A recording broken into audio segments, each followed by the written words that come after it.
Good evening. So it's a couple of things going on in the world, and if you're in America, you just had a holiday called Thanksgiving, which can be a good, bad, or indifferent thing, depending upon your family and your current circumstance. So to those that it's good, I hope you had a great meal and you enjoyed conversation and got to see all those people again that you only see twice a year, maybe. That's always fun. You looked great, don't worry. They noticed. And so those of us who didn't get to spend time with family, you weren't alone. We just weren't in the same room. I was very fortunate this year. I got to spend it with someone very special that will one day be my family. At least on paper.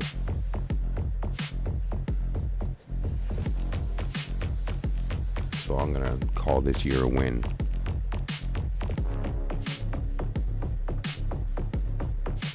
I thought it'd be fun to just do sort of a chill thing tonight. Some of the subjects can be heavy and complicated, and instead I just figured, let's pull out a really neat deck that a lot of people haven't seen, and I haven't pulled it out in a while. It's an older one. Voyager Tarot, if you're familiar. It's one of these collage decks that kind of started that whole genre back in the day. Rorig was another one. The Rorig Tarot was a kind of an artistic use of collage. This one, though, is rather than an artistic use of collage, is more designed to elicit a certain almost psychedelic experience. A myriad of symbols for you to play off of, to creatively interpret and to tell our stories and make our meaning. Interesting choice on the back of the deck. It's a DNA molecule. It's been dyed for the purposes of being more visible, but it's not artistic. This is actually a electro microscope image of a DNA molecule from the top. We're looking down into it. Okay, and so rather than seeing the spiral that we'd normally see, this is what the DNA looks like from the top down, like looking into the tunnel, so to speak. Right? If you look into the tunnel of the DNA, this is an electron microscope image, and it's been false colored in order that it can be more visible. Some of the patterns that emerge in that, it's really pretty. It is like a mandala, isn't it? It does have that vibe, and in fact, let's play with that. 1, 2, 3, 4, 5, 6, 7, 8, 9, 10. Neat. Which means that the human DNA cuts itself up into 10 pieces. And if we put a circle in there, like if we drew a circle in there, and we counted degrees, that means that each one of these is 36 degrees. Right? And there's 10 of them, which makes 360 degrees in a circle. So these are 36 degree angles, which is basically 3 12s. 3 12s, right? How's it going?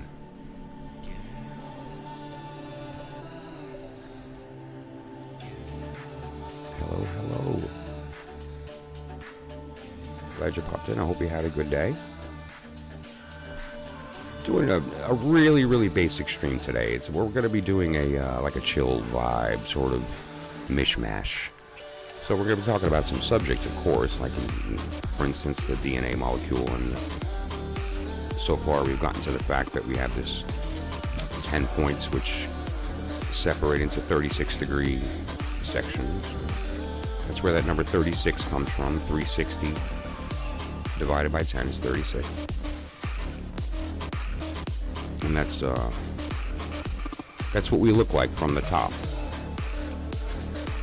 which is really neat.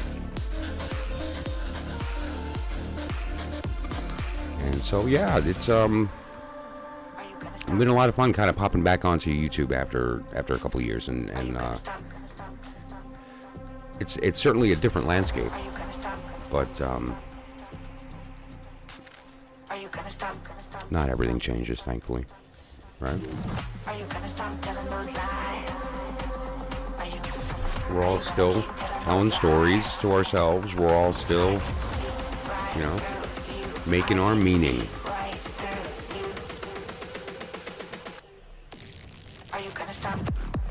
And of course, I invite you all to recognize that that's the case and to take an active role in that process. You can't destroy the ego. That's silly. We need the ego in order to speak through, right? When you decide you want to communicate something, you need to, pick some words. What words am I going to say? And you need to pick a personality, a vibe, a reason behind the words, and that comes from an identity.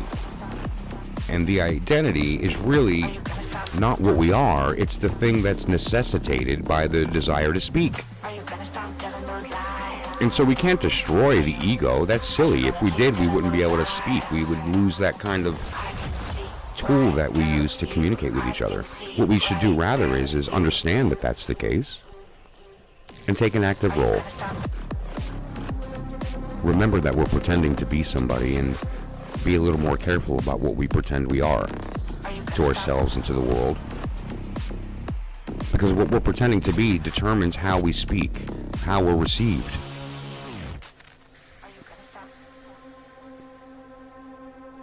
And it seems to be better if we're honest about that, if we're authentic about that, to ourselves first, right? Like, who are we really, and what are we really trying to communicate, and why did we decide to communicate that? So we can get to the sense, the real core of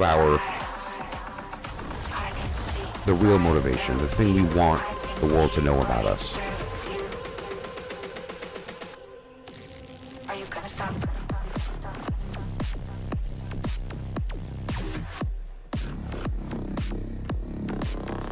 This is actually not a bad tool to do that. What this tool allows us to do is to pay attention to the things that we see, that we notice, that we've already, for some reason in our worlds, decided was important enough to file it away in the back of our mind and make sure that when it happens again, we notice.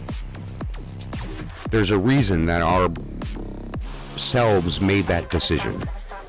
And by using something like the tarot or another type of device that gives you some creative space to play in,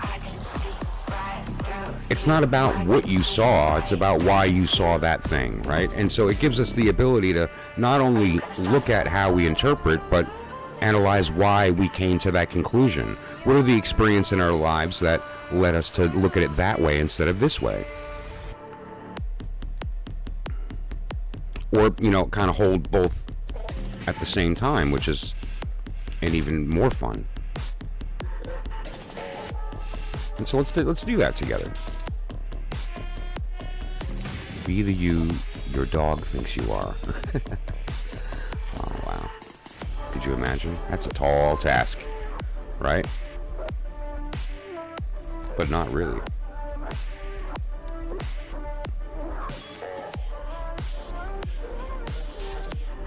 They love you anyway. Actually, all you have to do is just be present with them. There's some wisdom in that, I think. They don't care what you smell like.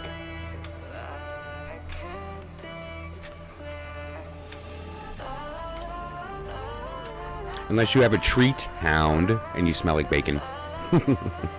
So this is the 8 of crystals. Now this deck has its own kind of suit thing going on, which is really neat. The crystal, I believe, is the air quality. It crystallizes mind and that kind of thing.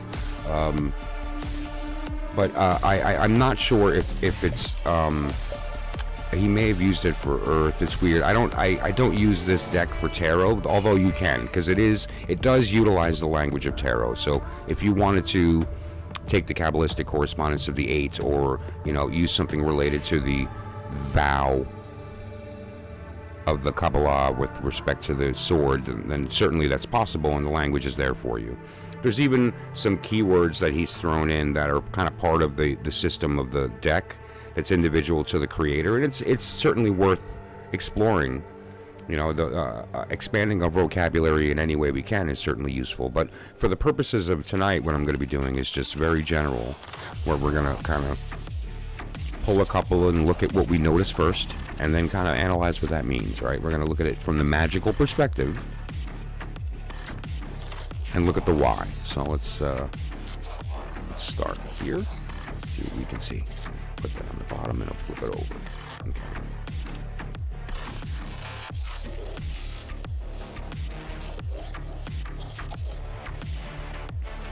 There's a lot going on in there, of course. They all have a lot going on. I guess if I'm being honest, the first thing I saw was the rainbow. There's this sort of semi-stormy looking sky, right? It's certainly not a clear sky. It has this sort of darkness to it, and it seems pretty thick and cloudy, right? And then we have the rainbow, and then that beautiful effect where the inside of the rainbow is lighter than the outside. If you haven't noticed that, that's the case with 100% of rainbows. It's just an effect of a rainbow. That's a phenomena that's just based on the physics of how rainbows happen. But there's the inside of a rainbow is lighter than the outside, right?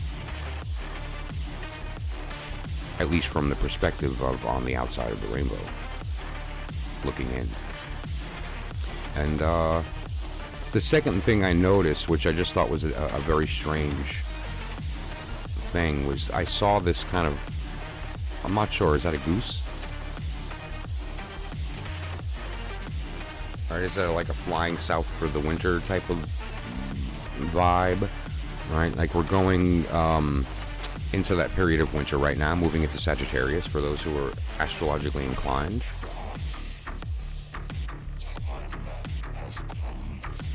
The period of time that we find ourselves in right now is moving, we just left Scorpio into Sagittarius, and we're in this period of the 8 of Wand for the next several days until we move into the 9. And where that comes from is each one of these cards is a 10-degree period of time. They indicate moving through time and how things evolve and change through time, how they transform from one thing into another, how they evolve by pieces being put together to make a thing, and the pieces that are left over being used for something else, and the whole idea of the death and the rebirth, right? It's that whole idea.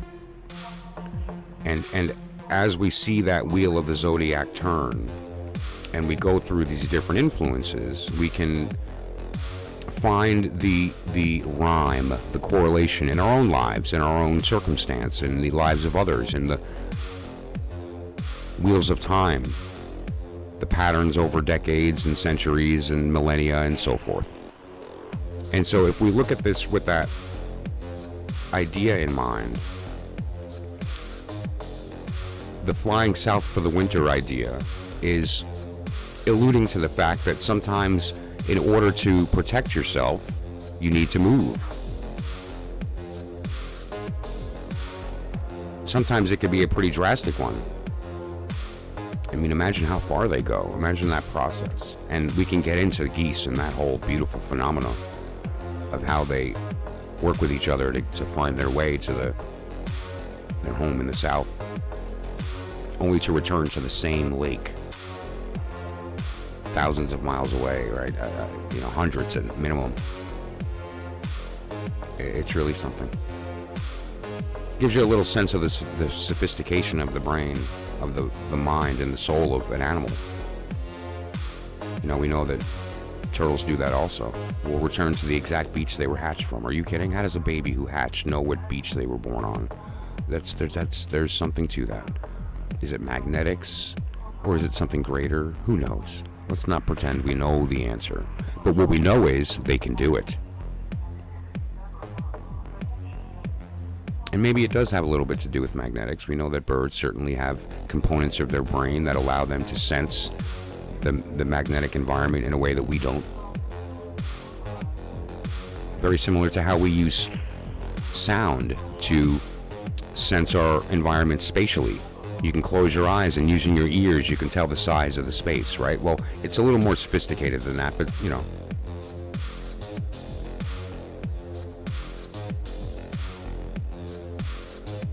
There are all kind of senses that we can use that are latent even in us that may be very similar to this type of idea of a magnetic sensitivity.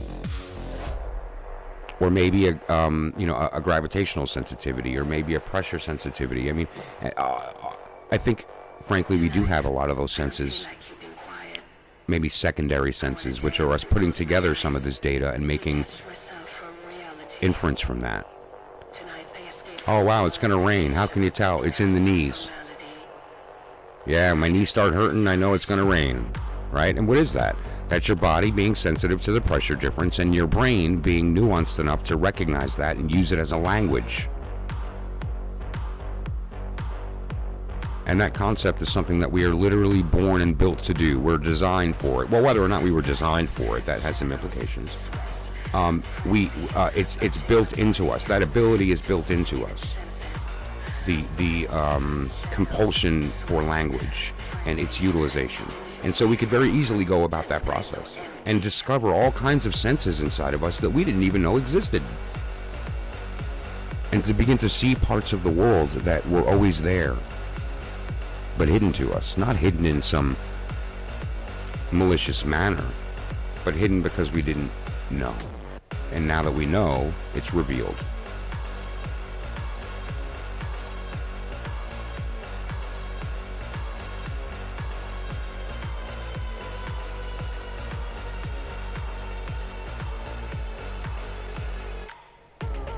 There's a spider web with dew.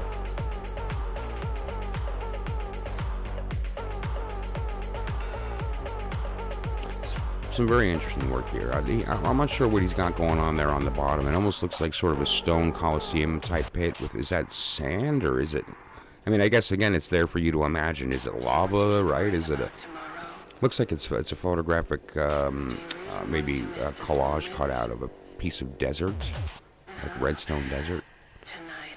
I'm not sure.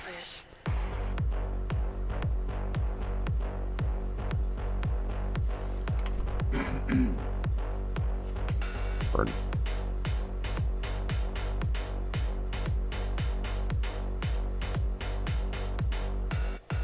That was neat. And there's so much in there. There's the butterfly. There's just so much going on that you can kind of pick one thing and stay on it for a while, frankly. And so that was nice. That was a nice card. I'll leave it up for another couple seconds if people want to kind of look at it. And I'm going to flip to another one and we'll continue. Starlit Moon, you popped in. Hello.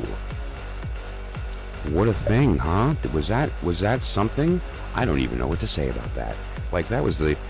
listen, anyone who's read cards for anybody knows there's all kinds of people that approach this art and science with specific intent in mind and certain goals that they're trying to achieve.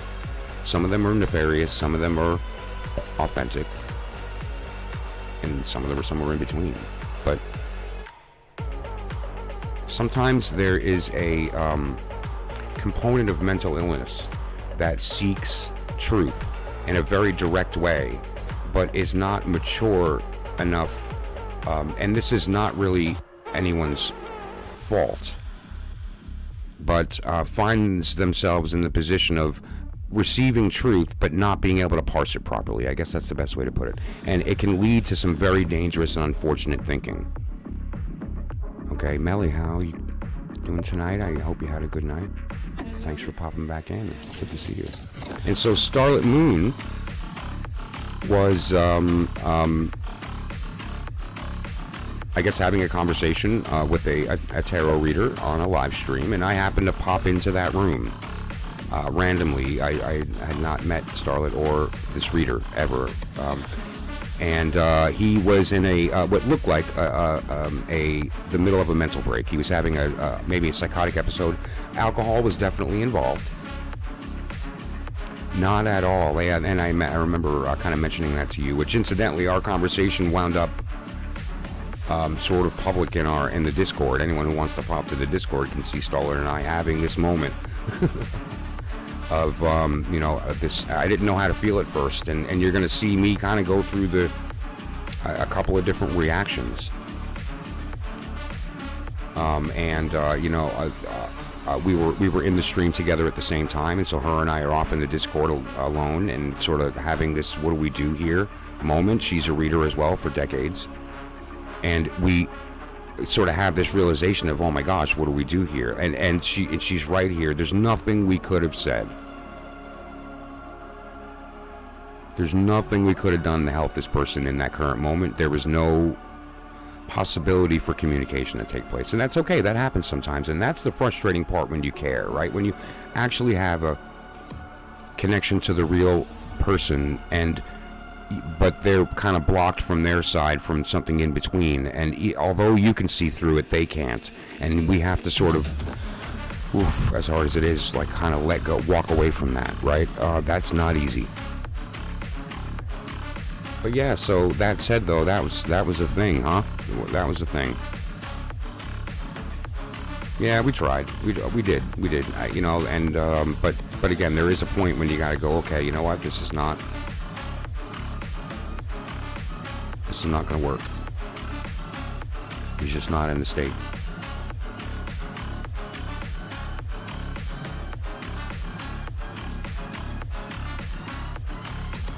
That said, though, that's going to happen, and it's one of those times where you have to accept the limitations of the human being, right? Let's not overestimate ourselves.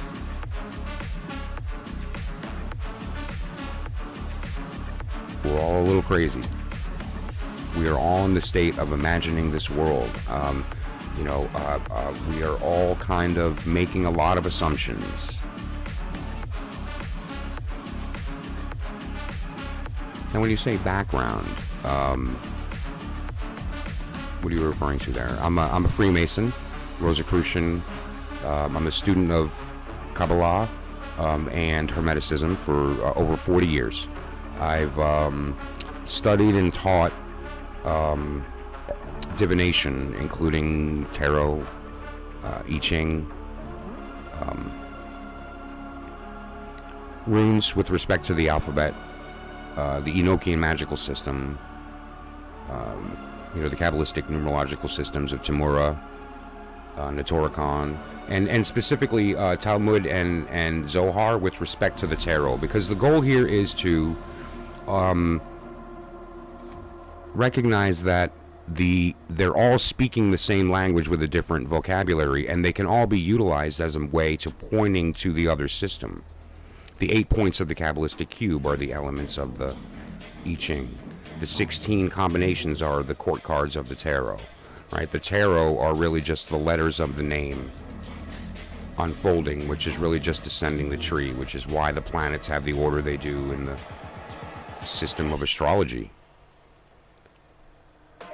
And so the background is important because that's going to be the basis for your translation, right? That's going to be the beginning of your journey, your mother language in the code. So when you're doing the twisting of the different keys to change the letters and find the meaning, you can have all these different tools to see it from all the different perspectives at the same time, when you're able to recognize, of course, that they are all speaking the same thing, so we can be open to another modality, right? We can look at Christianity and rather just saying it's the enemy. No. Christ actually taught some very powerful magic, and so did Solomon.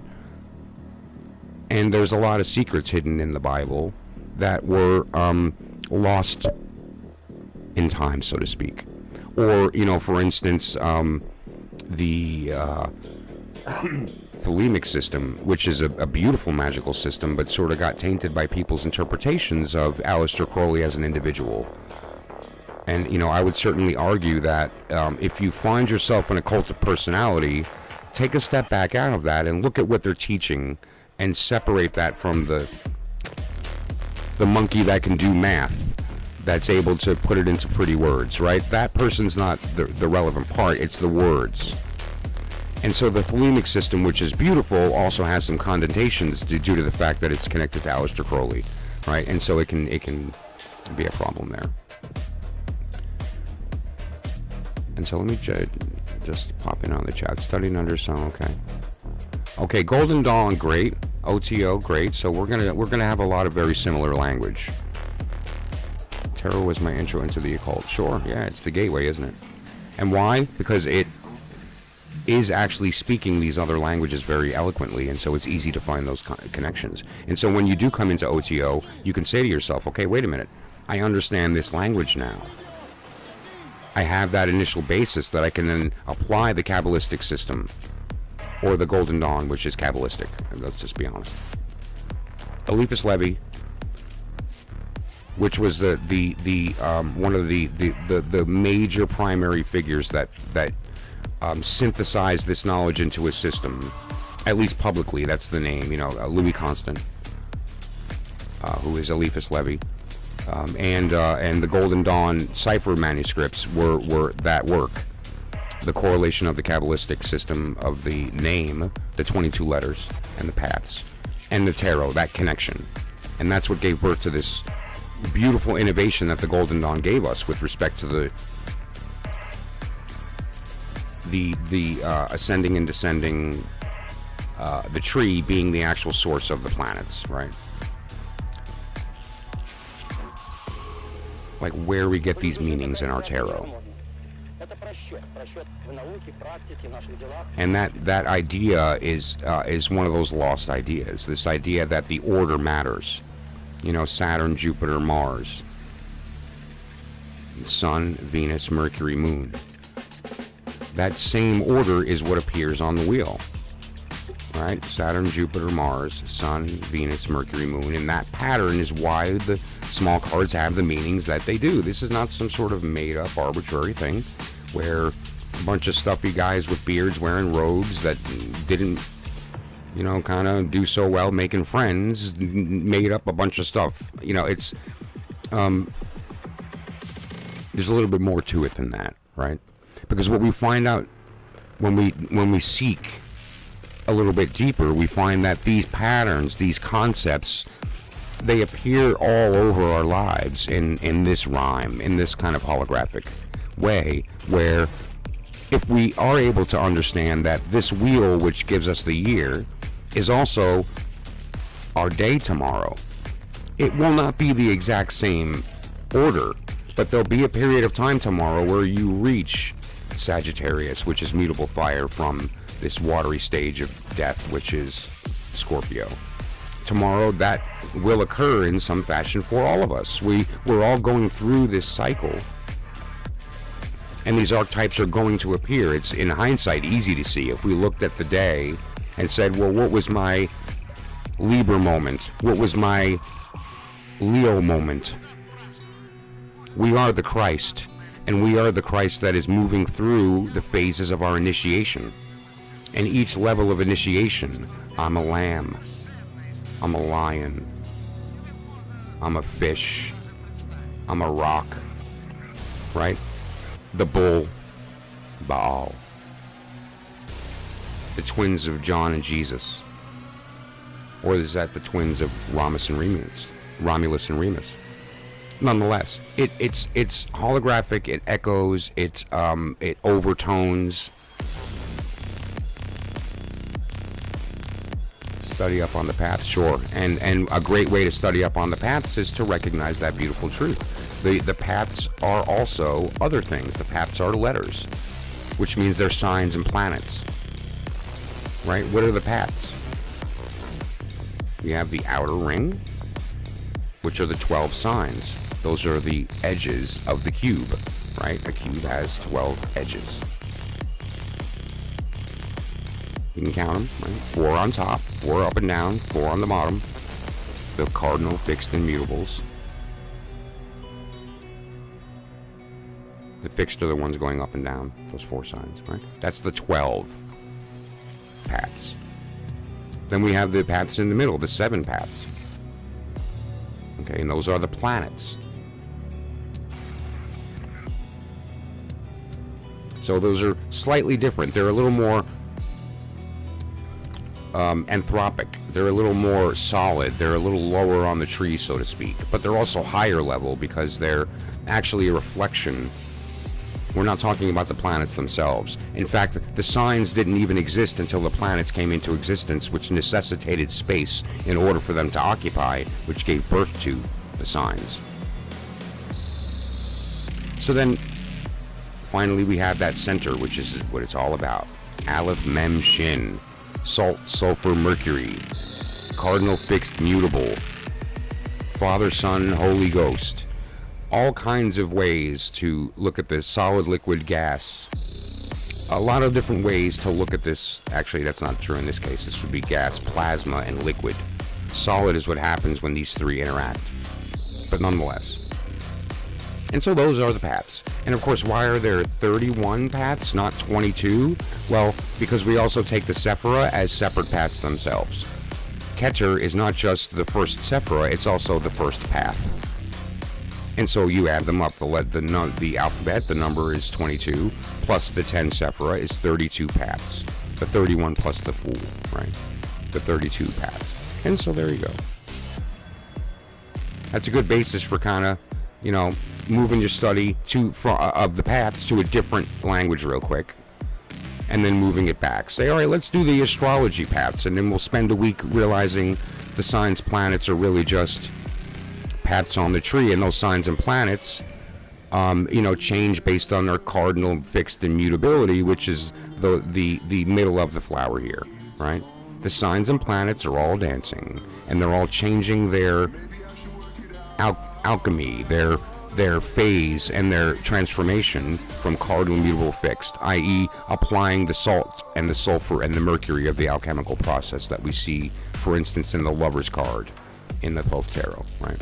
That marriage. But anyway, the goal is to pick a specific vocabulary and stick to it. Don't jump around all over like I am in this description. It's certainly not the way to study. Pick a specific vocabulary. And so spend a week looking at the paths with respect to the astrological, as an example, right? And so, because the astrological is kind of our first real approach to this science, right? We all know our birth sign, and it's sort of, we all kind of take that for granted. But no, Sagittarius is Samic. Sagittarius is, more importantly, mutable fire. And mutable means mem of the Aleph Mem Shin. There's a watery nature to it, right? And that's where we get this idea of mutable fire and the poetry of fire in Sagittarius, the art, the beauty, the aesthetic.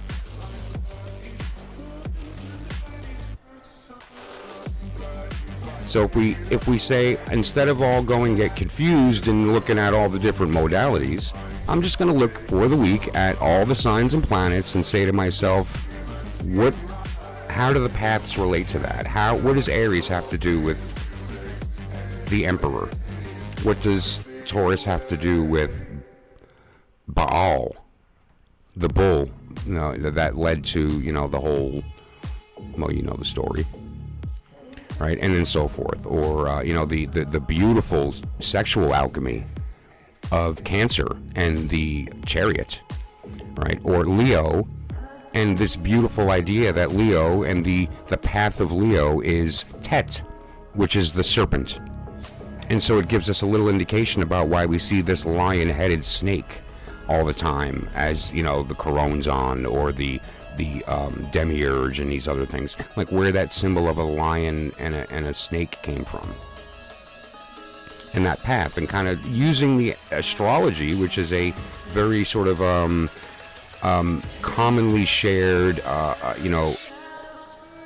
in the zeitgeist kind of vocabulary, and tying it to the paths can be a very useful exercise if you're a Thelemite, or if you're just somebody who's studying Magick from a Golden Dawn perspective, or wanting to tie the Kabbalah, because that's what it is. Thelema, Golden Dawn, a strong basis of it was the Kabbalistic system. You know, obviously Thelema took a direction toward some Egyptian influence in the study. You know, through Crowley's very, very powerful experience that he had with this tablet during a certain stage of his magical path. But nonetheless, it's the same thing, because what is Nuit, Hadit, Rahurquit? Well, they are the top of the tree, right? Nuit, Hadit, and Rahurquit are the three objects on top of this tree. Nuit. Hadit, which is very interesting, really Tiferet, but as Chokmah, right? Chokmah is a sort of above the tree reflection of Tiferet, and the light that she sees is herself in the mirror, and that, you know, reflects in between is that love of Venus and out of it. But these three on top are the, you know, the trinity of the Thelemic system of you know, Isis, Osiris, and Horus, which are Nuit, Hadit, and Rahurquit. And so the regardless of the language chosen, the same story is being told. You know, how fortunate are we that we have the power to take vocabulary and to find these connections, so we can know, oh, wait a minute, in the Thelemic system this means that, so I could take that and put it into this tarot system, or I could take that into my understanding of actual chemistry, color theory, music theory.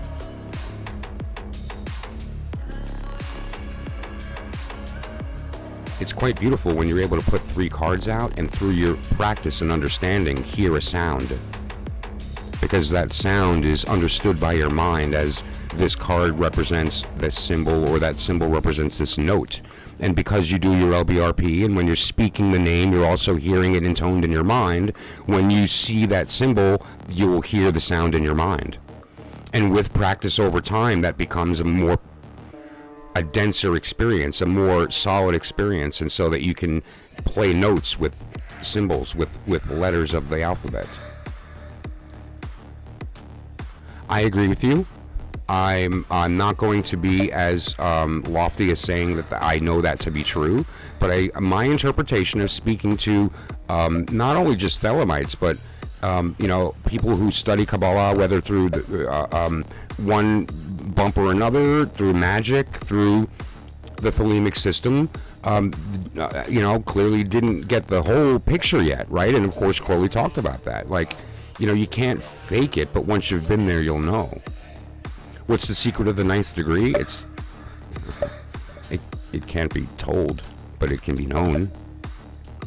I'll tell you the secret. We're all fucked. There it is.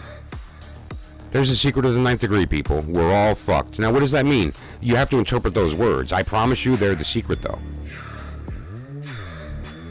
But that said, yeah, they did miss it. And the worst part is thinking that you've understood, because it's not something that you can understand. It's the thing that turns you into understanding, so the necessity to even ask a question, it doesn't exist. There's nothing to understand, because you are understanding. And of course, all this language and everything Crowley wrote, all of his beautiful, psychedelic, sexually charged, highly symbolically dense language was designed to elicit a psychedelic response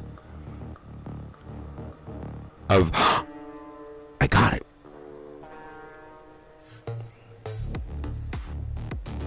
And, you know, don't forget the most important lesson that Crowley taught, which is that could even happen to somebody that has nothing to do with magic, has no understanding of any of this.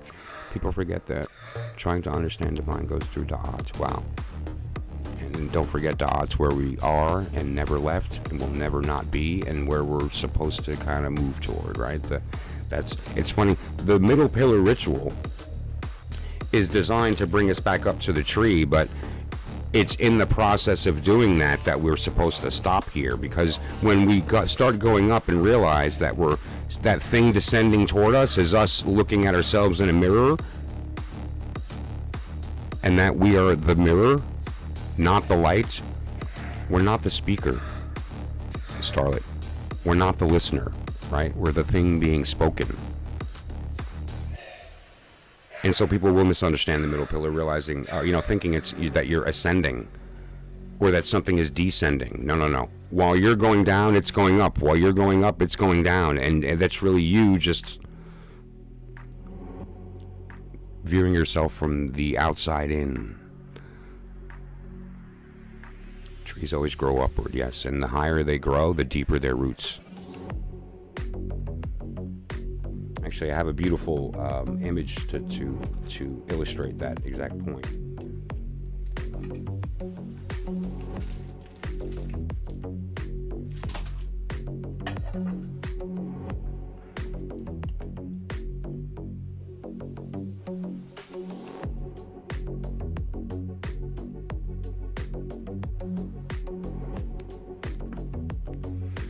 Does God punish the oak tree by not giving it water?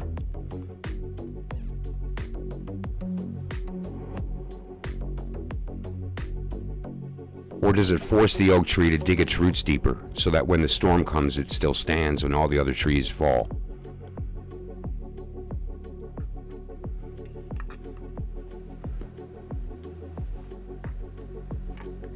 And of course, what does that mean?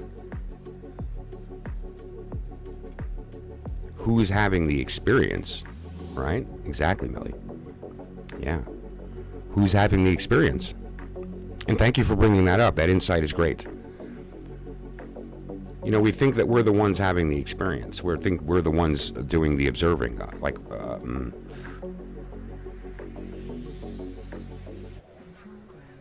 This is who's having the experience, right? What we are is a piece of that. This is the DNA molecule from the top looking down. Yeah, growth is painful. It stretches. It stretches. Growth, right? It breaks and then fills in what it broke. The word stretch is inaccurate. Your muscles don't stretch. They rip, and then you fill in the space, right? That's how they get bigger. And man, that doesn't feel so good sometimes.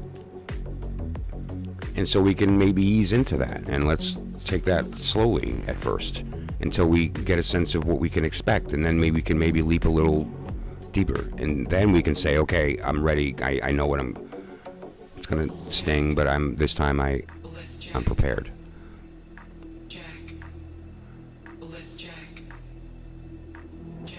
And then you just get smacked anyway because you can never be ready for it. When the truth does hit you, it can in a sense be terrifying because it's like, oh my gosh, that's not what I was expecting. I don't know if that's what I don't know if I'm happy about that.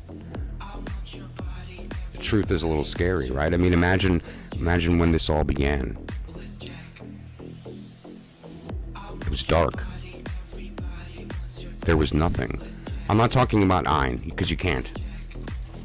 Ein's not a thing. Like, you can't even have a conversation about Ein. Ein Sof, you can at least have a conversation about. Ein Sof is this, like, infinite darkness. Eternity. Forever. It's like a long thing, and there was nothing. There was no thing. There was no light. There was no thing. And suddenly, something happened, right? And what happened? A light turned on. That's the Ein Sof Or. The limitless light.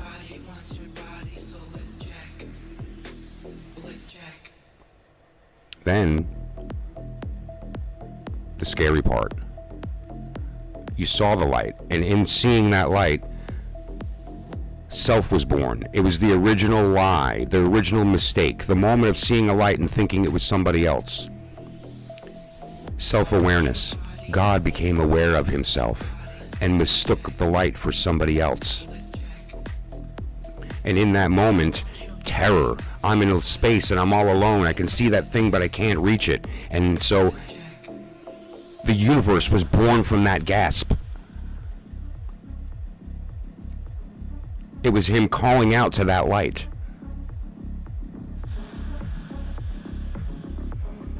People misinterpret what the Bible says when God said, let there be light. He didn't say, let there be light. He said, there's light.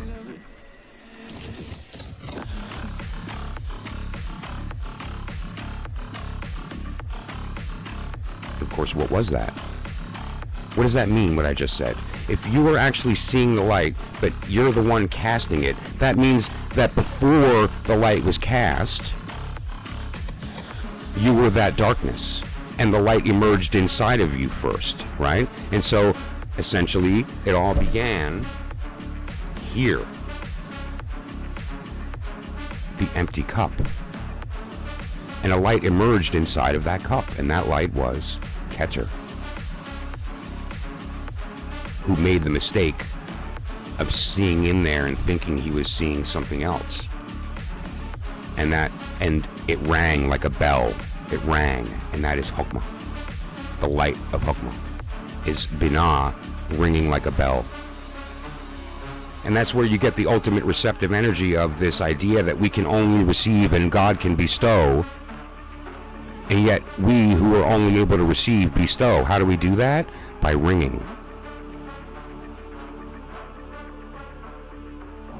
An empty cup rings like a bell, and that the sound that you are hearing, the light that you are singing, is the sound of your name being called back to you, and that is you speaking your name, and you think it's somebody else talking. That is the basis of all Kabbalistic truth. That's the basis of all magic, is in there. And I didn't lie when I said we're all fucked. I'm going to quote, that's from Lon Milo Duquette, who is one of the foremost living authorities on the Thelemic magical system. He's the head of the OTO in the United States. He is a phenomenal individual who has some quips, but and that's his line. But I assure you that man has been to the sanctum. Yes, the exhale is sound, but let's not forget there had to be an inhale first, right? And of course, what is an inhale but the act of seeing? It's a reception. The taking in of the light was the original inhale. Starting, right? And so the exhale is sound. That's correct. But now, don't we run into a little bit of a paradox right there? So let's be clear, because I love paradoxes. Let's be clear. An inhale occurred in order to satisfy the necessity to speak. The exhale was the sound. However, it necessitated speech. Seeing the light, right? Hearing that sound. So just to be clear, hearing the sound necessitated the need to speak.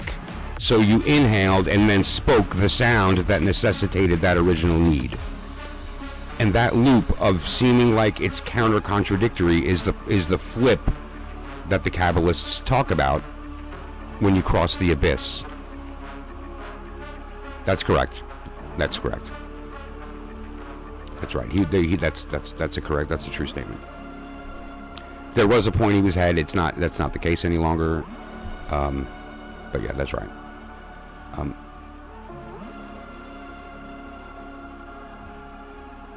There's a person too that Lon speaks about in South America, who's the sort of his counterpart down there. I wish I could remember his name because I quote him a lot too. Let's go.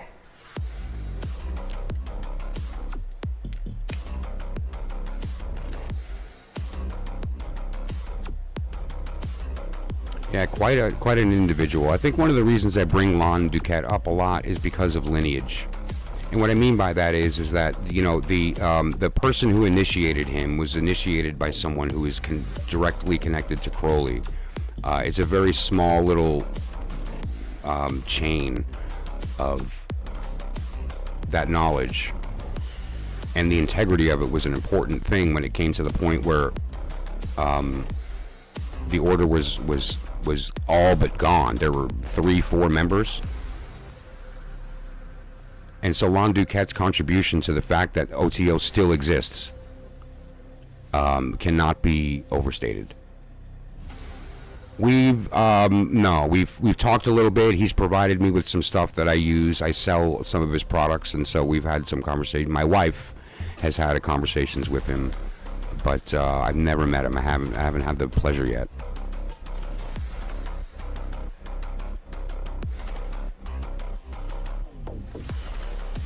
Right. Yeah. Good, because there's a very prominent occult figure in South America. I forget his name. I'm sorry, but I'll make sure that I get it for the next one. because I do want to give him the sort of the call out so people can look up his work and get his perspective. It's very beautiful. He's more alchemical,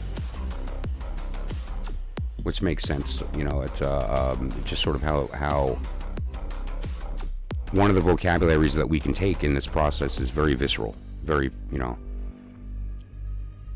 almost a physical, emotional state without the mental.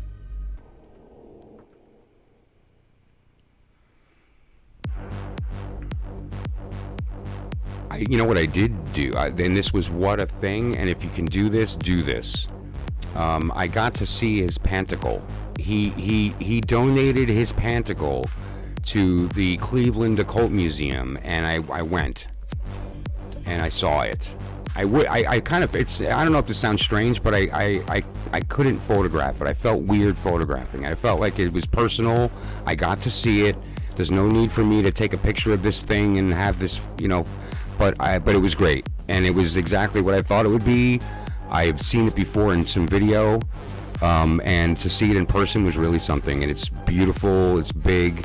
What he did with the 4 trees is really something. It's just a beautiful, which actually, if you want to see it, here's a rendition of it that he put on his tarot deck. He has it on,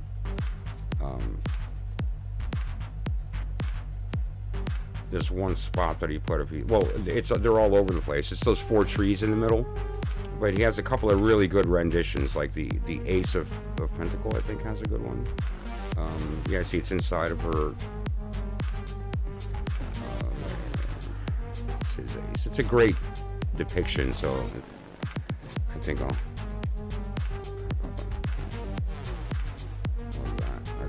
That says a few things right there, man. That's. Anyways.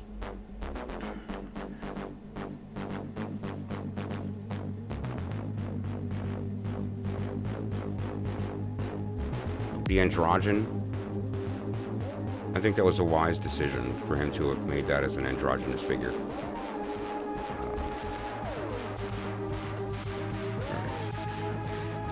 That's one side. There's stuff on the other side as well, but this is what's on.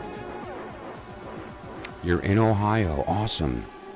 Yeah, it's something you've got to check out. You know what else is there? An original Thoth Greeny deck. Aleister Crowley's censer that he used in ritual, a spiral notebook that was used by Scott Cunningham when he wrote his book on witchcraft. There is a lot of stuff related to Buckland in there. Yep. There's a lot of stuff in there related to Janet and Stuart Farrar, which, if you're not familiar, they're they're overseas. I don't know if they're still in the same place, but they're overseas. But they're very, very prominent Wiccan authors and practitioners and teachers. And there's some of their stuff is there as well, including some scrying devices and some other stuff that is just really beautiful, intimate things. It's really something special. Great place if you can get out there. So I don't know what part of Ohio are you in, Melly, but this, obviously Cleveland is all the way kind of north toward the lakes, north central. Great, and thanks for popping in. I appreciate it, really. And you know what? Just as long as we keep it real, we'll all be okay. I really appreciate you popping in, Starlet.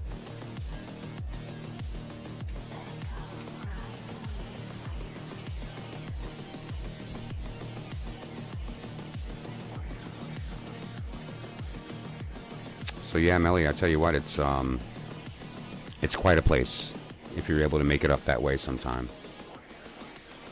It's small. You're gonna walk in and go, "This is it." Wait a minute. What is this? This looks like a comic book store. Like when you first walk in, it kind of just looks like your generic, black wall painted New Age bookstore. Akron, really? I'm not far from Akron either. In fact, I'll tell you what, here's my chart. That's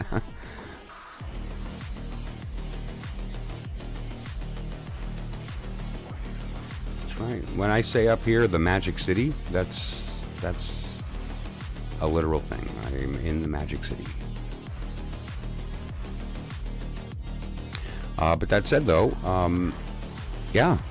And so it's not that far of a drive up. If you're near Akron, then it's going to be less than an hour. I mean, what, 40 minutes up there? Depending. I wouldn't go right now. Cleveland got hammered with lake effect, and it's very heavy up there. So, but yeah, I'd say, you know, give them a call and see when a good time to come in is. You know, I don't know what they're exhibiting and when, but yeah. I wish I lived closer, frankly, because I'd go in there more often.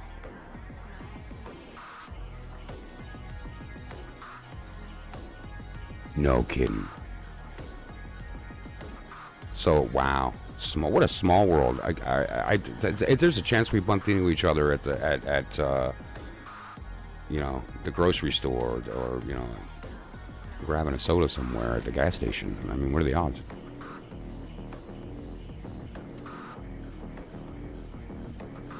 That's cool.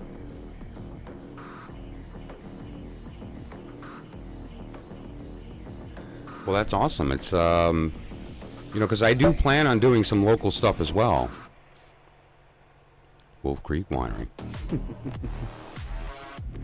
And so, you know, as if it would be nice if some people that kind of are part of this community here are able to participate, you know, on a real level. There's a couple of people I've popped in on and talked about doing some things with, and you know, it's gonna be kind of after this time here where it's, you know, the weather is getting yucky and whatever the case. You know, I consider doing a ritual, a very public ritual, to consecrate a wand, and at a very specific time of the year, which is to commemorate is it Marie Laporte? What was her first name? But Marie Laporte, who was a Christian who remained in silence for 18 months after being persecuted by the church and burned for her beliefs. And the reason that I honor that is because of her adherence to the actual truth. Of course, that's true. No coincidence. Absolutely not. She understood the true magic behind what Christ was teaching, and had the experience of knowledge and conversation of the Holy Guardian Angel. It's like she had this magical experience, this spiritual conversation of actually hearing and knowing this truth. It was real for her, and it was so powerful that she wrote it, shared it, and was jailed, and spent the last 18 months of her life in a cell in silence, in prayer, until she was executed and then burned. Thankfully, she was not burned alive. But as a testament to the truth, and so I think the best time to do that would be on a very specific fire holiday. And what I mean by that is that the wheel is large, and fire exists in many different ways throughout the year. We can see it when we first start in the Mars energy of Aries, when we're first leaving the Pisces. That sort of first light, that turn of the year, that you know, we can see it in the entire, obviously, the sign of Aries. We can see it again, and you know, fiery kind of energy coming up in the idea of Mars in Gemini. It appears obviously in the sign of Leo in its fixed state, which is ruled by the sun, a decidedly fiery energy, you know, and so forth. And so there's many places that we can discover that throughout the year, but her execution happens to fall at a very significant time with respect to fire during the year, and so, you know, I'm hoping to be able to do something like that maybe next year when the time comes, which is in July. And so, but you know, as far as doing other stuff locally, courses, classes, and other things, it's just a matter of finding the right spot for it, where it's sort of central. I considered Akron being better than Cleveland for that reason. you know, so that people from the south can come down. It's not too bad for the people that are in the northeast area, Lake Ashtabula in that area, or you know, people that are, you know, further south, that it's not too far of a trek to come up toward Akron, you know. And what I really want to do, true story, and if you know the area, then you'll know, is I want to purchase that Masonic temple in Barberton. It's empty right now. It was not built by the Freemasons, but it was used as a Masonic temple. You know, O.C. Barber was famously a Freemason, and you know, there's some very interesting architecture in the city of Barberton because of that. But that said, though, you know, including his well as the Holy of Holies, that's just one thing I kind of went looking at, and it was fun. And if you overlay a Masonic map over the city of Barberton with the Holy of Holies at that well, certain parts of the temple land on interesting parts. You know, like for instance, his piggery and some other parts of that compound. The spot where there's the temple itself, you can see it's a building that I think he either lived in or worked in, but it looks like a very specific type of temple from the top. It's really neat. It might be the factory, because, well, it kind of looks like a cross from the top, but it has a tower built into it. If you're looking at it from the street, it has a tower. If you're looking at it from the top, it kind of looks like a normal sort of cross temple type building. Yeah, it's fun. Perhaps one day I'll pop onto Google Maps and kind of show that. Like I have the plans for the Grand Lodge of New York, which I'll lay over on top of the city of Barberton and kind of do the thing. I've done that for Washington D.C. I've done it for Vatican. I've done it for you do that for Vatican. It's a trip. You know, you can do it for a lot of different locations to kind of, you know, by overlaying that and get a sense of because what is a temple room, but it's you know, it's pointing to where the elements are. It's pointing to the fire section, the water section, the air, the earth, and, you know, unbeknownst to a lot of people, a good majority, if not all, of the Masonic teachings are veiled Kabbalistic ideas, veiled Hermetic ideas, you know.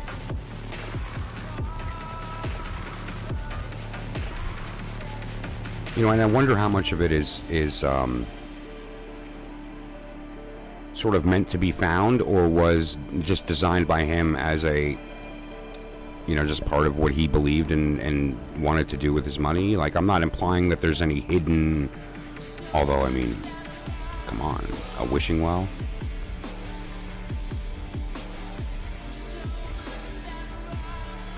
I want to go back there. I've only been there once.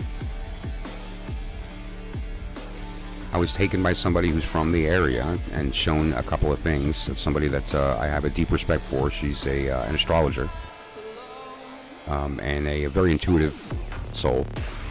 Is from the area and kind of took me around, and I was able to see it for just a moment, but I'd like to kind of go back and get a vibe, look at the area, see what's around it, see any materials that are left over that we didn't think, if there's anything over in that area. Ley line, interesting, it could be. Tanamera, how's it going? Are you up late or early? And so it could be a ley line. That's a very possible thing, for sure. Yeah.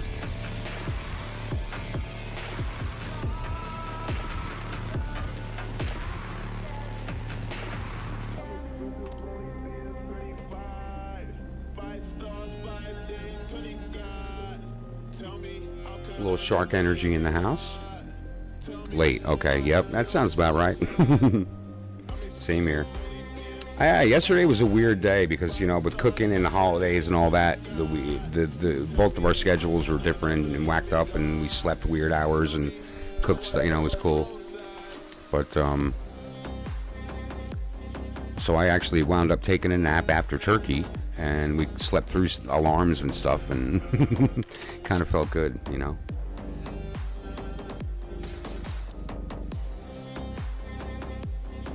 Sure.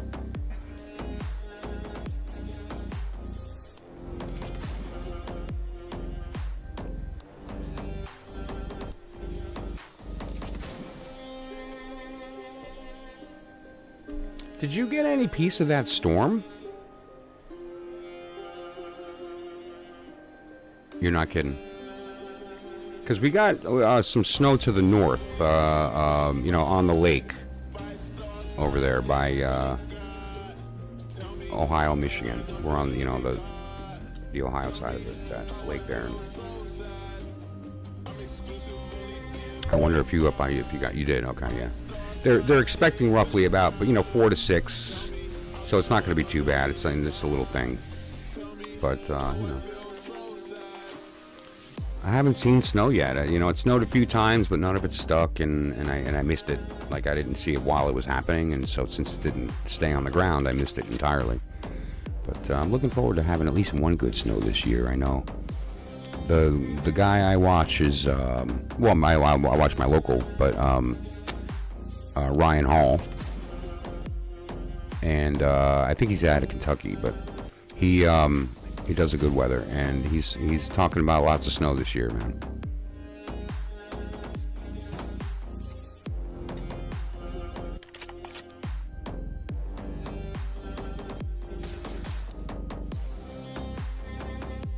See, this is a bunch of crystals kind of laid out all over the place, but if I kind of blur and let myself sort of just get lost in it, sorry about that glare, people. I'm working it out. That, and you just sort of let it blur and do your thing. I see like a building, a person here pointing at something, there's some activity on the street, and I'm not sure what's going on in the background here, but it's in the distance, which is neat. You ain't kidding, Melly. Like, it really is. Isn't it something? Especially when you wake up and it's 20 degrees, and by 9 a.m. you're like, it's like 60 something. Yeah, it's weird. Yeah, Tanamara is very close to us, essentially. Like, she's frankly, I could throw a rock, even though she's in another country. It's actually pretty close across the border, kind of thing, near up there. And so we do have very similar weather on the other side of the lake there. And so, yeah, it's so weird. And then it'll snow, and then all melt by evening, and you're like, what just you never know what to wear. I don't know, what do I do? I guess you leave on the shorts and you just have sweatpants ready.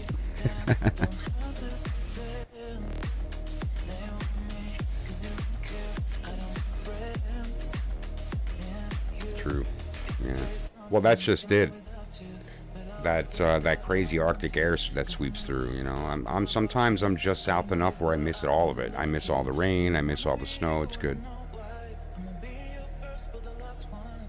I'm gonna take this thing here, and I'm gonna move this card over and utilize the next card that's next to it visually to fill in what's happening here and see if we can maybe find some cool. Okay, so we've got the street with a building. And then this space is kind of moving into this area right here, right? And so,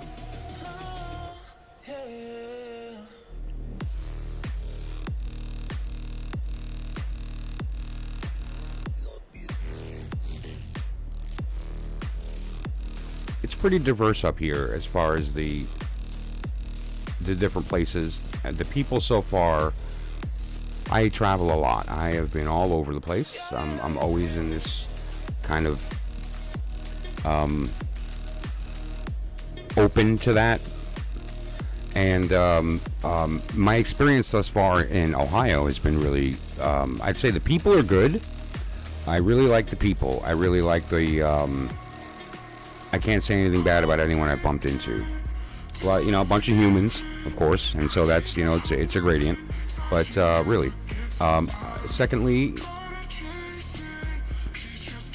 I if I'm being honest, and now this is an opinion of somebody who's been all over America, the food's not so impressive. Yeah, there is some good Chinese, and I did find an amazing cheesesteak place in Barberton, Magick Subs. But yeah, I find that I have not found a good slice of pizza in the whole state. If you can help me with that and you're near me, tell me. I will go. I will drive. I will do what I need to try it. And so if you have any recommendations about really good pizza, please, I'm dying. I mean, I make it at home. I'm not so bad. We make pizza all the time. It's one of my favorite things to make at home. And, you know, when I have the strength or the desire, I'll make my sauce. And my sauce is pretty good. So it's authentic. Tastes good. But that said, yeah, I'd love a real slice of pizza. I know there's great food in Barberton. Isn't that funny? Barberton has good food, but outside of there, I have not had a good time.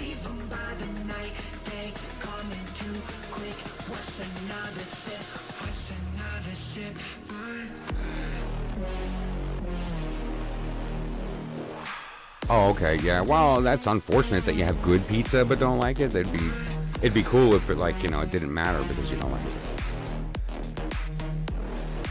But yeah, well then you'd fit in here in Ohio, T, because there's no real pizza here. It's all the same kind of thing. Like, what's that place that you were telling me about? And we went there and it was like cafeteria style, I guess. It's sort of like pre-frozen dough.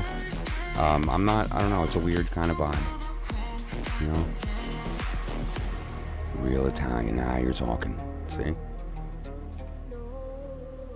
gotta make a good spaghetti. Some good homemade gravy. It's only gravy if there's meat in it. If there's no meat, it's sauce. If there's meat, it's gravy. Fight me. That's a joke. I used to have that argument with my brother all the time because my brother has a very specific opinion about that, and I don't. It's like whatever, man. It's sauce. It's meat sauce. It's sauce. Let's not get crazy. No. If there's meat, it's gravy. I'm like, okay, man. Okay, so spaghetti and gravy then. We're talking about tomatoes, right? No, but really, not a big bread person. Okay, yeah. So it's you're more of do you go more meat or do you go more veggie? Except naan. Well, that guy, yeah. Come on, you gotta have your garlic naan. There's always room for naan. You know, what makes gravy or sauce a sauce? But I think for science, we should test them all out, and then we can make more informed opinion. Kitten is the genius in the room.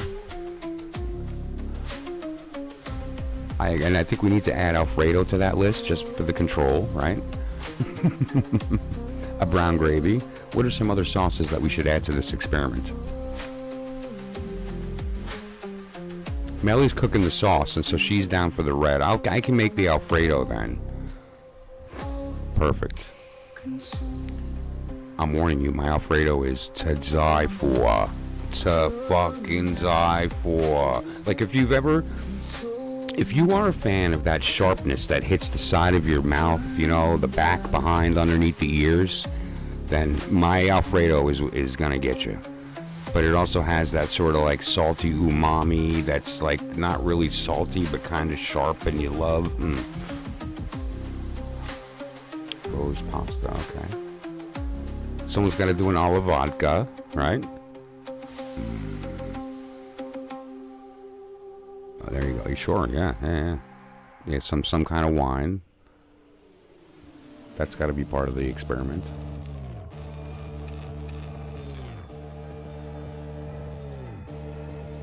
Peanut butter gravy to put on top. Oh my God. Did you just say that? You know what's the cool part? All that is 15 seconds in the microwave with a little bit of powdered sugar. Yes, please. Or you could just, put it in a pan on low heat with some butter and a little bit of heavy cream and some peanut butter. And then you're just going to need a fixing agent, which, again, I kind of like powdered sugar because it doesn't affect the flavor too much as a fixing agent.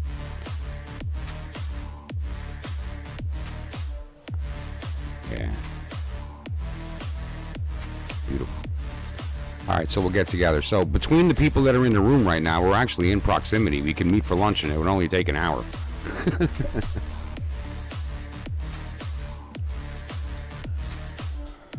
The cool part is that I'm not kidding. I mean, I know it takes a lot to get people together in an actual place, and maybe we can do something like for spring. Like we'll do something for the equinox. The Vernal Equinox Bash on voice and light. Your astro weather forecast. There will be sauce. There will be gravy. There will be... Have a religious experience, whether you're into tomatoes or cheese.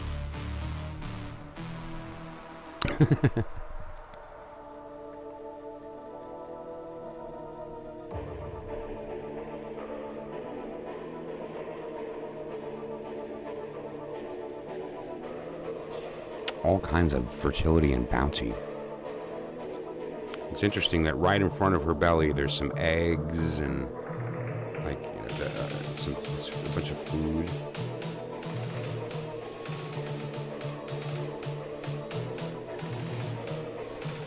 Yes, pepperoni is invited to the party, always, for sure. What's she doing right there? Is she weaving?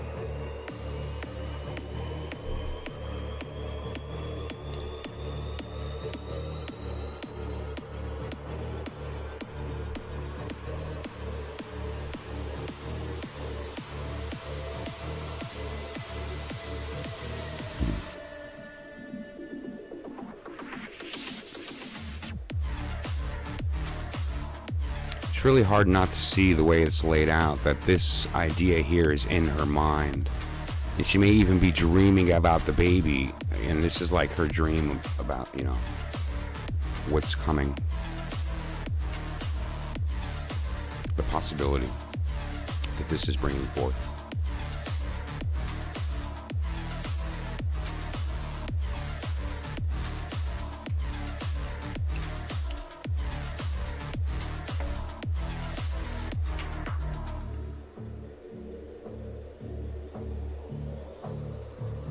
Preserver. Interesting, right? This isn't that...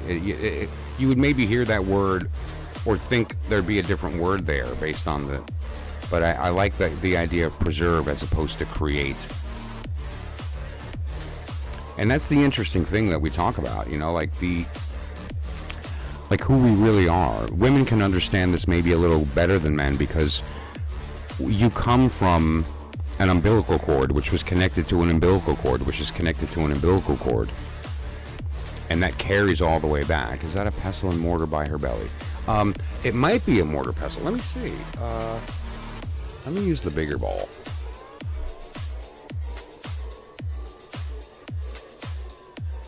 No, it kind of looks like, let's see, some eggs. Might be a grapefruit cut in half. A bowl of sugar. Looks like it might be a bowl of sugar with a spoon.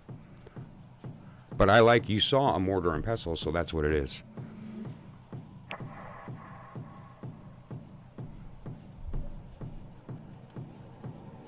You know, which obviously means that we're going to begin the process of breaking down so that we can use that to mix to something else as part of that alchemical process. Of course, that's where we are right now in Sagittarius, right? Sagittarius is the idea of the work going on in this cauldron. And what is that cauldron but Scorpio, the period of time we just left, right? There's that skull. And, you know, that concept of this process includes the bones, right? It includes the what's the word I'm looking for? The compost. And you could even take some of the old stuff that's already been fixed and renew it by, you know, getting it down into a powdered state, introducing it into something else. And I use a mortar and pestle a lot actually for candle making, because I grind, you know, odors, herbs, and things into it that way. This is my current.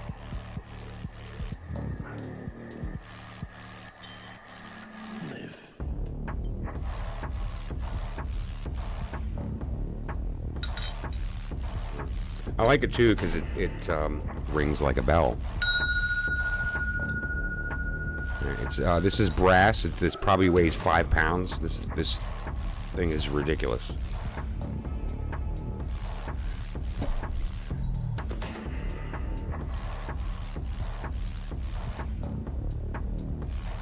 I don't know if that's it's just a stamp. But this is what I've been using to grind herbs, scents, and other magical accoutrement.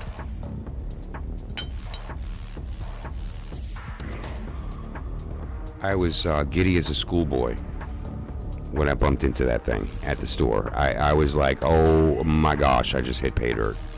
Like, I'm not going to tell you what I paid for it because it was so little that it was like I stole it. It was like meant for me to be in this place, and they were more than happy. They were like, I don't know, $2. I was like, really? All right, here's $5.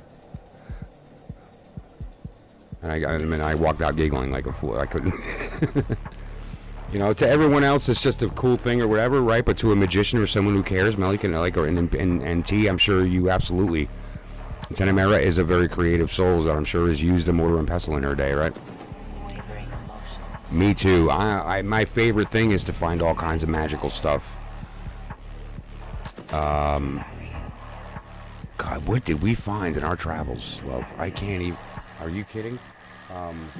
That mortar and pestle was one. What can I pull out real fast? The ball? Yeah, okay, let me show him the ball. Yeah, this thing, are you kidding? It was in the same place and I got it at the same time.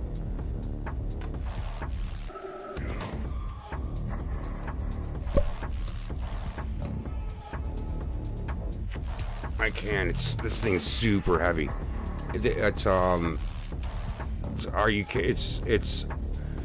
And there is a line of ocean jasper in this thing.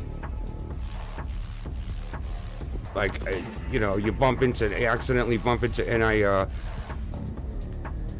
once again, they're like, I don't know, $3. It was sort of like a swap meet. It was really cool. And, again, I gave him $5 for it. It's worth like $400. Which, of course, I'm not going to ever sell it. I don't care what it's worth. It's huge, and it's beautiful, and I love it. Ooh, that thing's heavy. And I'm always on the lookout for Avon glass. Red Avon glass, and I bumped into some very interesting Avon glass stuff, too. All kinds of stuff. You bump into great stuff.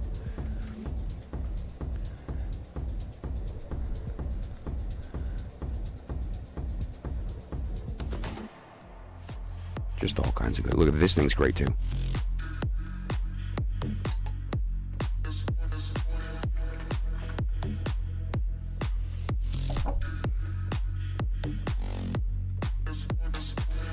I got this at the same time and place, and I typically use it for crystals because you can put something underneath, and and at the same time, scry through it. But I mean, how great is that? Brass. 50 cents. It was a place I bumped into. We were bouncing around different shops to kind of find friends and find frauds and tell the difference kind of thing. And we bumped into some great places. And while we were down there, we bumped into this ridiculous swap meet. Cavalcade of cacophony of a place of trading going on. It was so amazing.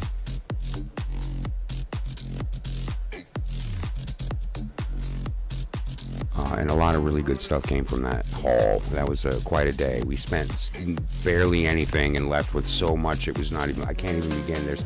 I have a whole table full of stuff I got from there because we went back one more time.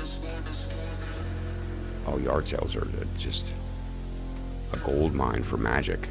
Yeah. I mean, I don't resell on eBay, so I have a different look at it. I'm not looking for what it's going to be worth. I'm looking for how I could use it.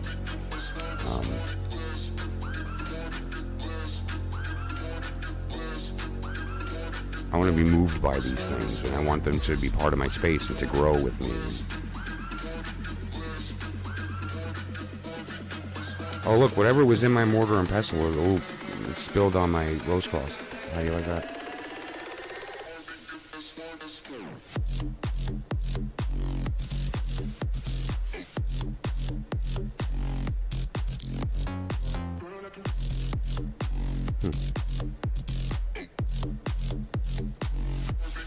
There you go. That's just it.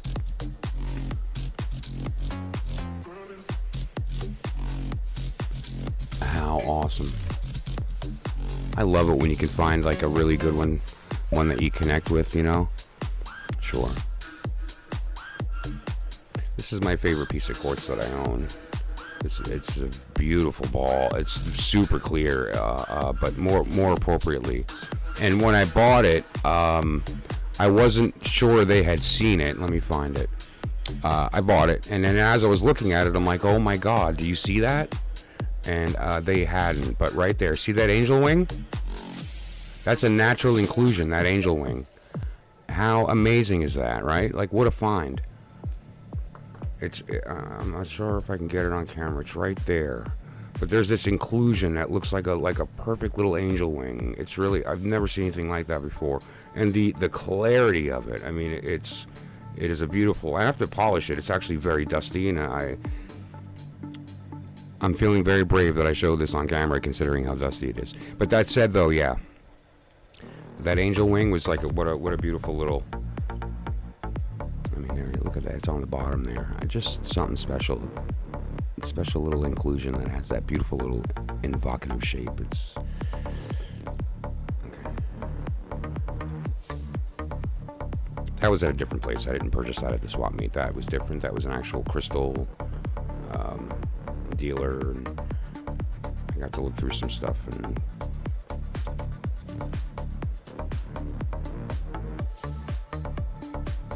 but yeah, no, that was fun. That was fun. And other little doodads, you know, things like vessels for things and those types of stuff I found at that place, which was really nice. A lot of older things made out of a lot of pewter, a lot of tin, a lot of red glass, which I like because water, and the idea of red, meaning that, you know, you're seeing the red because it's keeping the blue, right? That's right. That's right. Yeah, each one of those fractures is an experience that it went through with you, right? It's like it's a thing it went through also. You're not alone.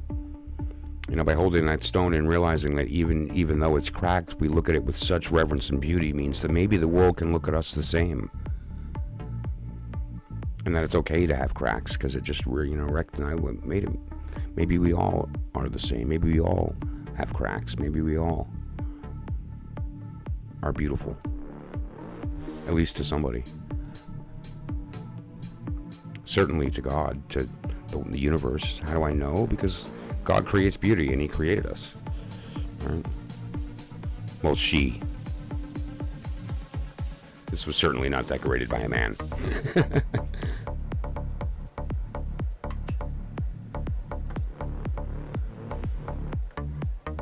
If the masculine side of God was responsible for decorating the universe, it would look like an Apple store.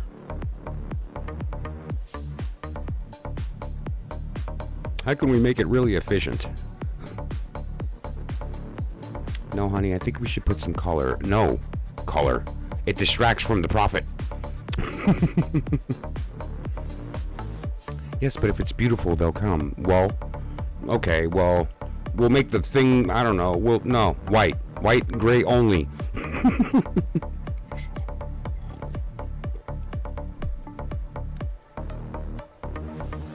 It's funny.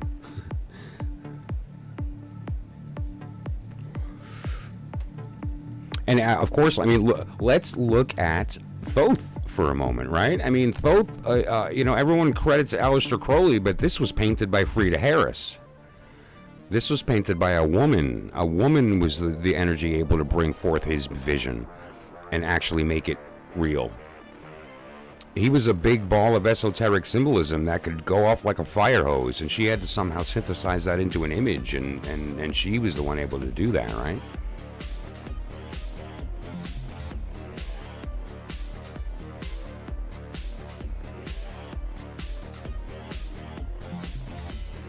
What's that? Who?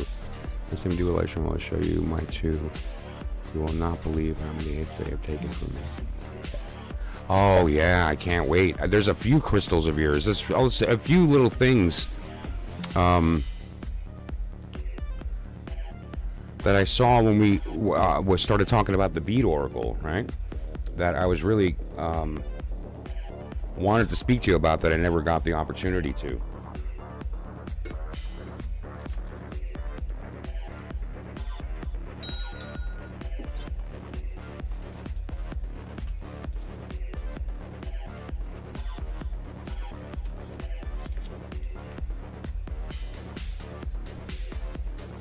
Yeah.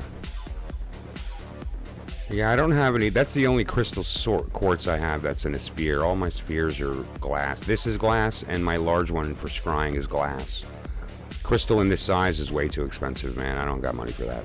But that smaller piece, which is not that much smaller, but nonetheless.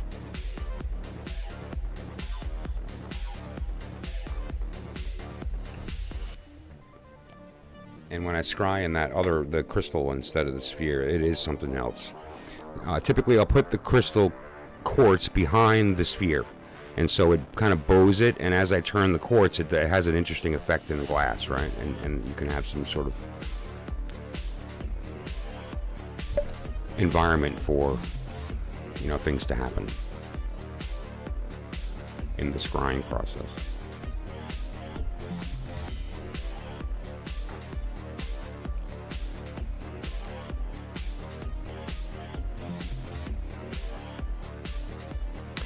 True story. That's right. Yes. Yeah, glass has a very different fracture signature and is much more resilient. Quartz is alive and can be injured.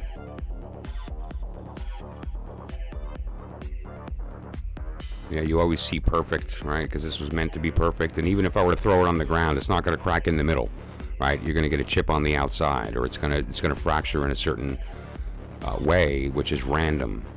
Whereas quartz grows in a very specific way, and it's going to fracture across some type of. It has the capacity to receive injury internally, and it's a different kind of vibe. It's the softness as well. It's a soft substance compared to glass or a lot of other stone. Right? What is quartz at a 6.5? Right? Is that? Let's Google that. Make sure we get that correct. I could always just grab Bob's book. Hardness.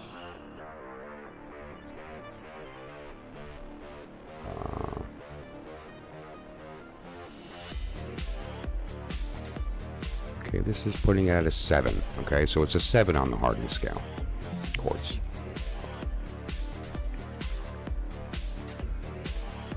And certainly any of the quartz derivatives are going to vary in their hardness based on the impurity that causes the color change, right? And so if you're dealing with anything that's in that same family, certain parts of the structure can be altered by impurities that change not only the color, but the angles that are taken during the crystallization. As the layers are added, the angle that they take change, and that affects all kinds of things, including the hardness, how it fractures, under what conditions it will fracture, and all kinds of fun stuff. One of the books that I use just as a quick reference is Bob. What did I have? Oh, look at that. It's on the bottom of this tower of. Okay. Yeah, I won't be pulling it out because it will make a very strange sound. With things hitting the ground all over the place and me going, oh boy. So sad? Just someone I'm very close to and I'm very fortunate to have called a mentor. Wrote the book on crystals. Robert Simmons. And I have a sort of his pocket edition handy for when I need to kind of look up hardness and some other stuff.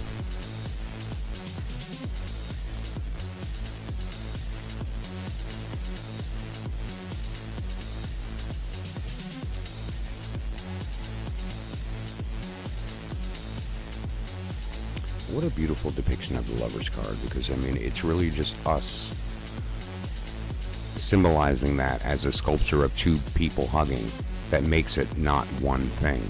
Of course, it isn't two people hugging, it's one thing, and that's beautiful.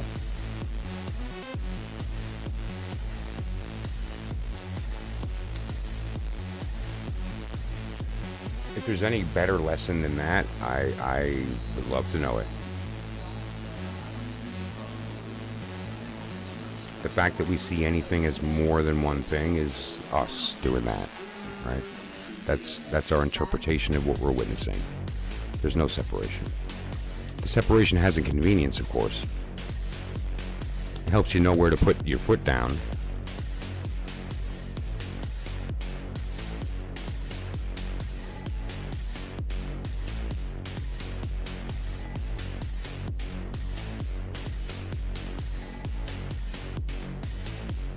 Very primary, huh?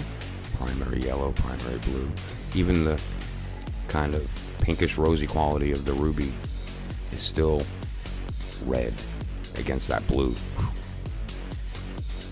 Interesting though, that magenta quality. It's like, no, you're going to notice me. You see me. I'm not red. I'm slightly purple. I've always loved that quality. I'm a fan of rubies. And specifically, raw ruby has that really kind of pink. It's that purplish vibe. It's hard to.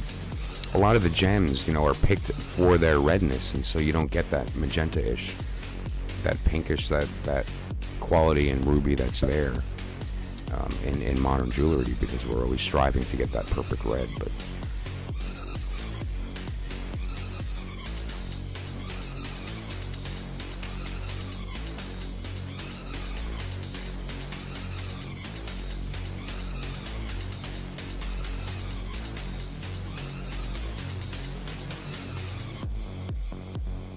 oh, those two hands are interesting. I see this as the hand of an enlightened being, right, in a state of meditation. And then here you have sort of almost like what's looked like a Curlian photography of the palm, right? Like a heat map of something that had been touched, or like Curlian photography or something along those lines. Which is like the remnant of a hand that once was. It's a reflection of something that's no longer present, but its influence is still there. It made its mark.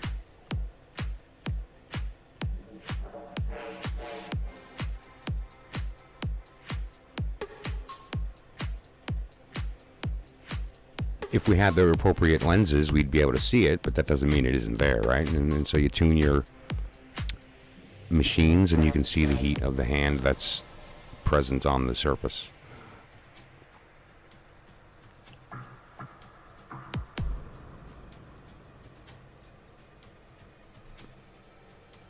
Oh my God, I love it.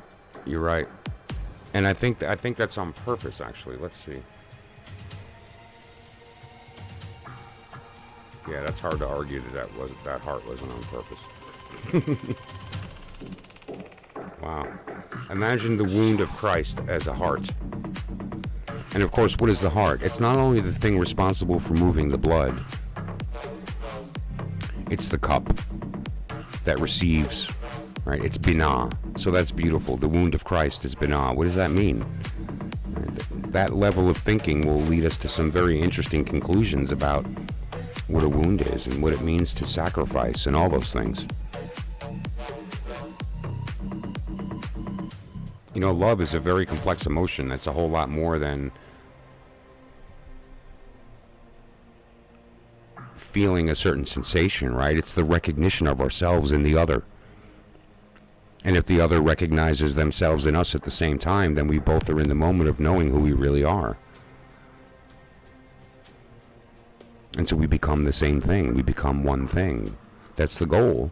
That's the work. That's the machination.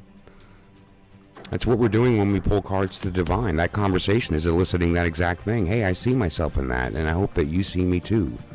And the conversation that comes from that experience is the interpretation and the knowledge and the wisdom and the understanding that derives through that process.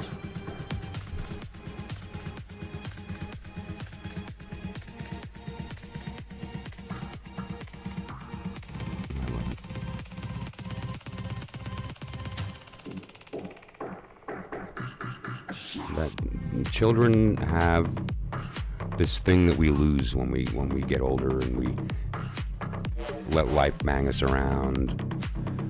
I mean, it's going to do it anyway, but there's such a beautiful their smiles and laughs are real, right? Like their pretending isn't pretending. It's so cool. Like, how did we lose that level of freedom? We can get it back. You know, one of the things that triggers that is novelty.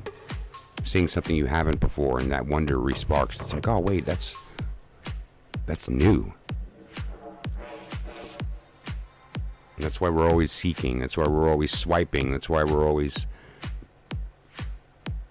trying to look for that new thing.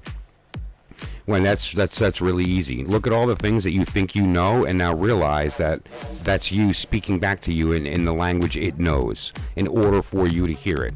The goal is for you to communicate, and so it's trying to communicate in the way that it knows. So it's not going to speak English, it's not going to be symbols that we readily understand, but nonetheless. And so you can take a subject that you completely are bored with and revisit that subject with that perspective, and it becomes new. You want novelty? It's all over the place. And that will reinvigorate that childlike energy of enthusiasm for the things in your life. And that wonder will lead us to discovery, which will lead us to understanding and further fulfillment, growth. All those things are not just buzzwords anymore. They're stuff that we can actually accomplish. And more appropriately, teach. And how? By doing it in front of people. You want to teach someone how to transform? Transform in front of them. Don't tell them how to do it in front of them, and then they'll know, right? They'll see it with their eyes. And so start with yourself, and don't be ashamed or afraid to share it.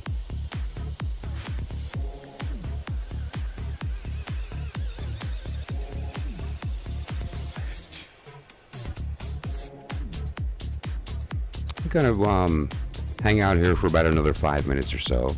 If anyone has any questions or whatever, feel free to pop it in the chat. The color, this is so beautiful. It almost makes me feel like Monet. The motion in his strokes, it just has that vibe, you know. I don't know if you guys feel that, if you're familiar with Monet's work. Mount Shasta. Oh wow. Oh wow.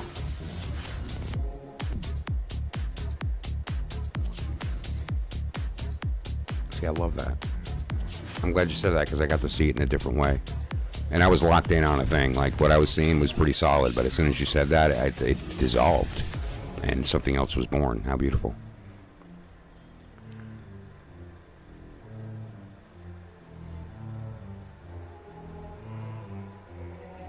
Do you have the new subscribe thing ready to go?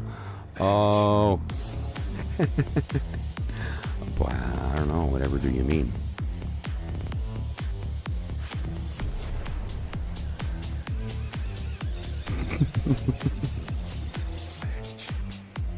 You mean that?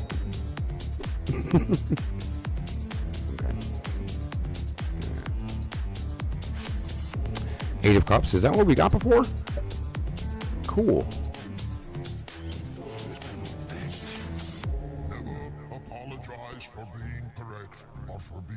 And there it is, we're back to art. All right. Which is cool because, again, that's the period of time that we're in. The art card is Sagittarius. Right? He honored the rainbow symbolism, which is an important symbolism in Sagittarius.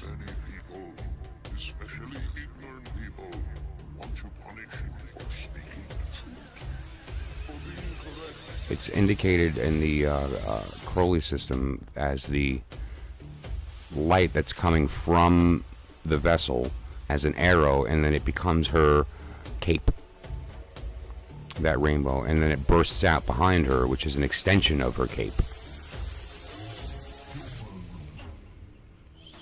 with some pretty advanced alchemical stuff going on in the language back there, and some things happening symbolically in the card itself, but nonetheless.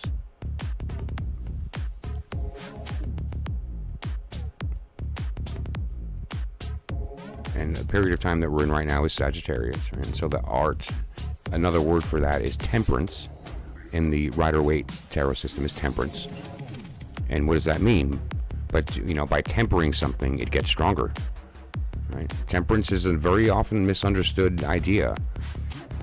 Temperance is, you're tempered by heat, and then cold, and then heat, and then cold, and by going back and forth, and that is what makes you stronger, and that's how we temper steel, how we temper glass.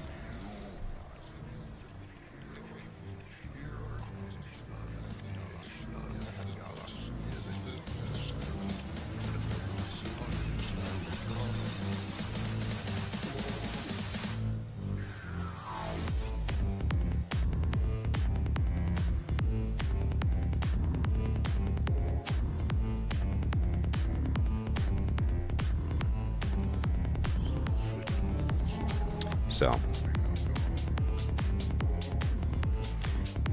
I think tonight went well. I think that a lot of words happened, and so the real ultimate message of what was talked about tonight is the idea of being open enough to see yourself in the things that you see, being open enough to know that the things that are seeing you are part of you. And it's, careful when we judge and careful when we jump to conclusions, because you might just entertain an angel unawares.